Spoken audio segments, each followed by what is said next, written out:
Autorickshaw চালকরা দর্শক আপনারা দেখতে পাচ্ছেন তারা বিভিন্ন স্লোগান দিয়ে তারা আন্দোলন করছেন মিরপুর 10 গোলচত্বর। আমরা আন্দোলন করছি এখানে যে আমাদের অটোরিকশাগুলো বন্ধ করে দিয়েছে। আমাদের একজন মানুষ যেমন আমি একজন অটোরিকশা চালাই, আমার ঘরে মা বৃদ্ধ, আমার ঘরে বাবা বৃদ্ধ। আমরা যেভাবে হোক আমরা একটা সমাধান চাই। আমরা যেভাবে আমরা প্রতিদিন ইনকাম করি, আমরা তো মেন রোডে চালাই না, আমরা এই গলির ভিতরে চালাই। দেখা যাচ্ছে একটা গলির ভিতরে 10-15টা রিক্সা থাকতে পারে, তাইতে এই না যে সাধারণ মানুষ সেসব রোডে তো আর বড় গাড়ি চলে না, বাস ট্রাক ঢোকে না। তাহলে আমরা কি অপরাধ করছি যে আমরা সামান্য পেটের দায় একজন মানুষের কারণে 5-6 জন মানুষ আমরা ইনকাম করে আমাদেরকে বাবা মাকে খাওয়াচ্ছি, বৃদ্ধ মা বাবা ঘরে, আমার ছেলে আছে, বউ আছে, আমার ভাই বোন আছে। তো তাদেরকে আমরা যদি এখন বন্ধ হয়ে যায় তাহলে আমরা কি খাওয়াবো বলেন? অটো না চললে আমরা খাবো কি? আমরা কোথায় যাব?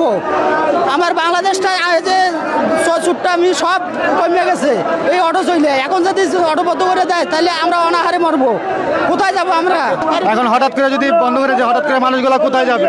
এখন তো মনে করেন যে ভাই হঠাৎ কোনো জায়গায় চাকরি পাবে না, কাজ পাবে না, সবাইকে তো টাকা থাকে না মাথা সাথা করার জন্য। কিছু কিছু মানুষ আছে ভাই দিন আনে দিন খায়। তো এখন আমরা চাই রাস্তায় অটো চলবে।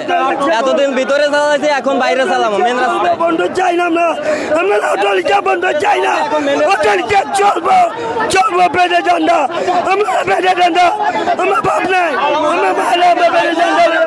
এই নিঃসন্তানী হিজড়া কাদের, এই নিঃসন্তানী হিজড়া কাদের গরিবের বড় বোঝে না। এই গাড়ি চালাই আমরা দুইটা ডাইল আলু নেই সন্তানের জন্য। একবেলা না খেয়ে থাকুন কিন্তু কিস্তির টাকা কেউ মাফ করতে চায় না। রিক্সা চলছে, যে কোনো একটা ব্যবস্থা করে আমাদের এই অটো। দর্শক আপনারা দেখতে পাচ্ছেন মিরপুর 10 যে গোলচত্বর রয়েছে, সকাল থেকেই কিন্তু যারা অটোরিকশা চালক রয়েছে, যারা ব্যাটারি চালিত রিক্সা রয়েছে, তারা কিন্তু আপনারা দেখতে পাচ্ছেন